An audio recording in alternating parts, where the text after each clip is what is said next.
আজকে আমাদের মতো কোটি কোটি মানুষ যারা দেশে এবং দেশের বাইরে রয়েছেন তাদের জন্য একটু ভারাক্রান্ত তাদের মন, কারণ আজকে উত্তম কুমার, স্বয়ং উত্তম কুমারের প্রয়াণ দিবস। এবং আমি হয়তো লাকি যে আমি এই দিনটা এখানে এভাবে দেখতে পাই বা সুযোগ পাই, তাই আজকে ভেবেছি আমার বন্ধুদেরকে এই সুযোগ করে দেবো। তাই জন্যই আজকে এখানে কিছু মুহূর্ত তোমাদের সাথে শেয়ার করছি। ভেবেছি যে তোমাদের কাছে একটু কিছু মুহূর্ত শেয়ার করে নিই।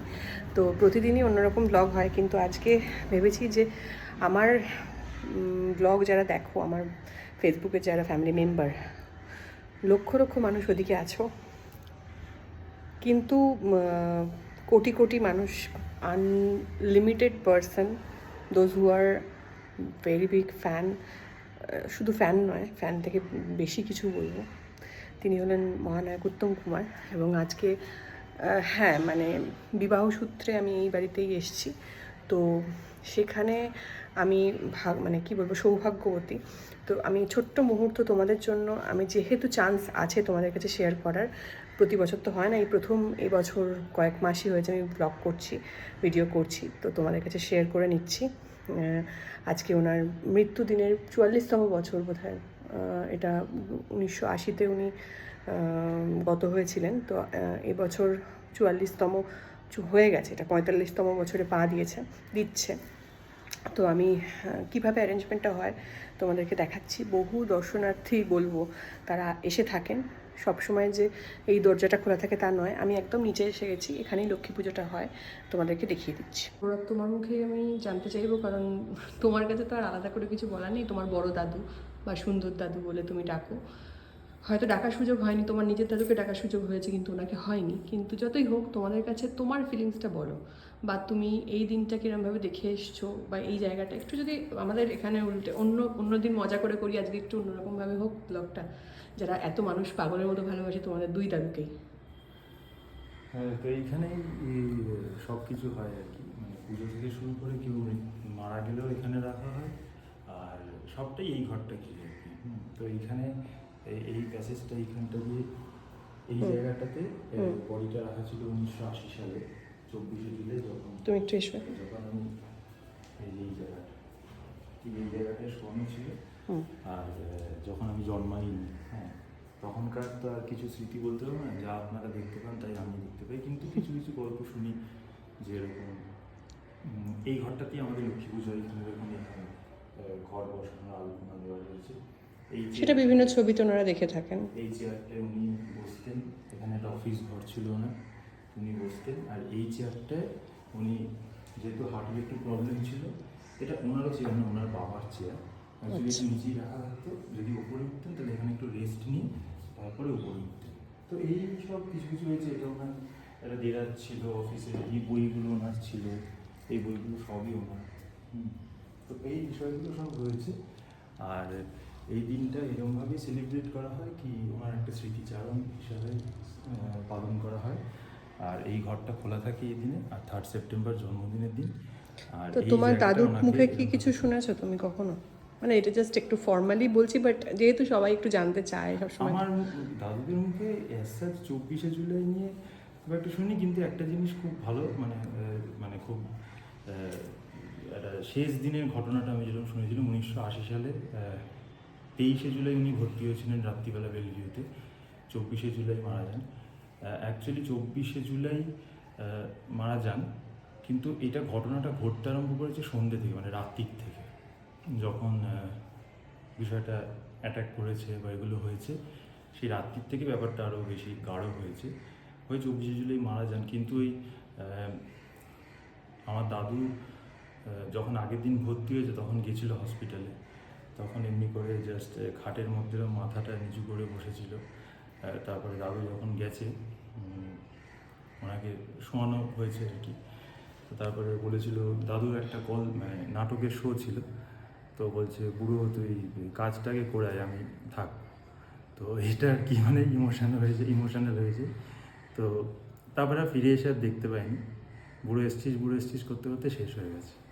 তো এইটা আর কি তোমার কষ্টটা তুমি না দেখলে, ওই যে তোমার চোখের জল, তুমি বিশ্বাস করবে কিনা জানি না, ওইদিকে মানুষের হয়তো অনেক বেশি কষ্ট, কারণ যারা ওই সময় ওনারকে দেখতে পায়নি কিন্তু এই গল্পগুলো শুনেছে বা টিভির পর্দায় দেখেছে, আমি তো শুনেছি প্রচুর মানুষ খুব কষ্ট পেয়েছিল। যাই হোক, এই স্মৃতিচারণ করেই আজকের দিনটা শেষ করছি। আর আমি দর্শকদের উদ্দেশ্যে বলবো যে আপনারা এখানে আপনাদের প্রণাম জানান। এখানে শেষ করছি। আগে আমি তো সবটা দেখিয়েছি, তবে যাকে আমাদের ভিডিওতে পাওয়াই যায় না, খুব ভিআইপি মানুষ, সেটা হচ্ছে আমার শাশুড়ি মা, সৌরভের মা। দুজনকে ধরে বেঁধে বসিয়ে রেখেছি, আমার সৌরভকেও ভদ্রভাবে বসিয়ে রেখেছি। আজকে সৌরভ ইন্টারভিউ নেবে তার মায়ের, তো দেখিয়ে দিই। তুমি ইন্টারভিউ নেবে, আর যিনি দেবেন তিনি হচ্ছেন আমার শাশুড়ি মা।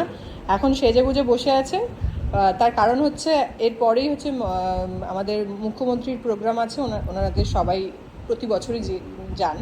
তো তোমার থেকে সৌরভ তুমি জিজ্ঞেস করবে না আমি জিজ্ঞেস করবো? হাতে একটা জিনিস দেখতে পাচ্ছি এবং এইটা খুব স্পেশাল, এটা দিয়েই শুরু করি। বলো, এটার যদি একটা ছোট্ট গল্প দিয়ে বাকিটা আমরা শুরু করবো, আজকের দিন বলে কথা। এইটার ইতিহাসটা বলো। এটার ইতিহাস হচ্ছে, এই পথ যদি না শেষ হয়, সেই বাইকে করে মহানায়ক আর মহানায়িকা যখন যাচ্ছে, সেই যে টাইটা উঠছিল, সেই টাইটা এই টাইটা হাওয়া যায়, হাওয়া যায়, সেইটাই হচ্ছে এইটাই। মানে কত মানুষের ইমোশন, স্মৃতি, ভালোবাসা, পাগলামো জড়িয়ে আছে এই টাইপে, সেটা তুমি হাতে নিয়ে আছো, ঠিক আছে। কিন্তু তোমার কাছে তো সবাই এই প্রশ্নটা কোটিবার করেছে। আমি এই প্রশ্নটা, মানে আমি তো সবসময় গল্প শুনি, খেতে বসতে যেতে সব কিছুর মধ্যে এখানে ইতিহাস রয়েছে। মানে একটা বাটি ঘোরালেও ওখানে তরুণ কুমার লেখা থাকে, সেই আমার সৌভাগ্য, সেই বাটিতে আমি খাচ্ছি। তো কিন্তু তোমার কাছে তো ন্যাচারালি বাবা জেঠু এরা তো সবাই, মানে আমাদের বাবা জেঠুর মতনই ফিলিংস। কিন্তু যখন তোমরা, মানে তোমার কাছে ছোটবেলায় তোমার জেঠু কেমন, মানে উত্তম কুমার তোমার জেঠু কেমন, মানে কীভাবে পেয়েছি বলতে, এমনি মানুষ হিসেবে তো আমরা জ্যাঠা হিসেবে তো পেয়েছি। আর উত্তম কুমার, মানে আমাদের বাড়ি না ভীষণ কনজারভেটিভ বাড়ি। মানে এটা অনেকে শুনলে বা করলে অনেকে ভাবে বাবা তরুণ কুমারের বাড়ি কনজারভেটিভ। হ্যাঁ, কেননা তারা এইটাকে, মানে আমাদের ভেতরে এটাকে ওনারা চাকরি হিসেবে ধরে মানে বলেছিলেন, সবার যেমন জব হয় তো সেই রকম। আর আমরা ওইভাবেই যে মানে সিনেমা হচ্ছে বা হয়তো শুটিং করতে যাচ্ছে, এইভাবেই আমরা মানে উত্তম কুমার তরুণ কুমারকে দেখেছি। আর তোমার ওই ছোট গল্পটা যেটা তুমি আমাকে খুব বলো, বা আমরা তো অসংখ্যবার শুনেছি, সেটা হচ্ছে যে কোনো এক, তুমি সেটা নিজের মুখে বলবে, সিনেমা শুটিংয়ে গিয়ে কিভাবে তোমার। আমরা ওই অগ্নিশ্বর শুটিংয়ে আমার মায়ের সাথে গিয়েছিলাম, তখন আমার 7 বছর বয়স। তা সেখানে গিয়ে তা জ্যাঠাও গিয়েছিল, তা সেই অগ্নিশ্বর শুটিংয়ে। তা এইবারে ওই রাত্রিবেলা, এটা আমি ছোট করেই বলছি, রাত্রিবেলা মানে ওনার কাছে আমিই শুতাম। উনি সমানে বলতেন, এই আমাকে ঝিমলি, আমার নাম তো, ঝিমু ঝিমু করে রাখ, তো ঝিমু একটু পাটা টিপে দিত। আর উনি খুব নভেল টভেল পড়তেন, মানে যেখানেই যেতেন উনি ওই ওনার সুটকেসে না 2-3টে সুটকেসে খালি নভেল থাকতেন, উনি পড়তেন। ভীষণ পড়াশোনাও করতেন তো, কেননা একটা এত বড় মানুষ হয়েছে, তা এই হওয়ার কারণটা নিজেকে প্রচুর হোমওয়ার্ক করেছে, সেই জন্য আজকে মহানায়ক। তা সেই সূত্রে তখন ওই পাটা টিপছি, তখন হয়তো উনি একটু নাকটা ডাকছেন, আমি হয়তো ছেড়ে দিচ্ছি, হঠাৎ জেগে উঠলেন, কিরে তুই হাঁপিয়ে গেছিস? আমি না হাঁপাবো কেন, তুমি তো ঘুমিয়ে পড়ছো না, আরেকটু। ব্যাস ওই টিপতে তখন ওই ঘুমো, তখন আবার বললো নেই আর করতে হবে না, তুই এবার শুয়ে পড়। পাশ বালিশটা কে ছিল দিয়ে তারপরে ওনার একটা স্টাইল ছিল, উনি উপুর হয়ে শুতেন, উপুর হয়ে শুয়ে এই কাঁধের এইখানটা উনি না পাশ বালিশ। এটা সৌরভেরও আছে বাই দ্য ওয়ে, এটা সৌরভেরও সেম। এরমভাবে আমার হাজবেন্ডেরও না এইটা ছিল। আমার ঠাকুমা সবসময় বলতেন, তুমি একবারে উত্তমের মতো শো। হ্যাঁ, তো যাই হোক, তখন ওইখানে তার পা বালিশ পাওয়া যেত না, তখন ওই আমাকে ওরমভাবে নিয়ে মানে শুতেন। আমি 7 বছরের একটা বাচ্চা, আর একটা ওরকম বড়সড় একটা লোক ওরমভাবে শুয়ে আছে। তারপরে রাত্রি 3:30টার সময় হঠাৎ ডাকতেন, ওনার খুব মানে সকাল থেকে উনি হাঁটতেন, কলকাতাতেও উনি মর্নিং ওয়াক করতেন। তা আমাকে 3:30টার সময় হঠাৎ ডাকছে, এই ওট। আমি কী হলো, এখন কটা বাজে? না 3:30। আমি কি উঠে কী করবো? না, 4টের সময় আমার গাড়ি আসবে, মানে ওই তখন ওই তোপচাচির ওই বড় লেকটা হারানো সুরে, আপনারা নিশ্চয়ই হারানো সুর দেখেছেন, যখন ওই লেকটাতে উনি যখন মানে হাঁটছেন, যখন কথা মনে করছেন, ওনার স্মৃতিশক্তি হারিয়ে গিয়েছিল, একটা সিন ছিল।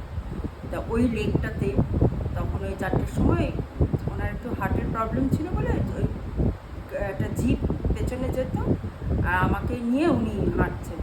এখন অত বড় লেকটা উনি তো হাঁটছেন হাফ প্যান্ট পরে আর টি শার্ট পরে, আমিও যাচ্ছি।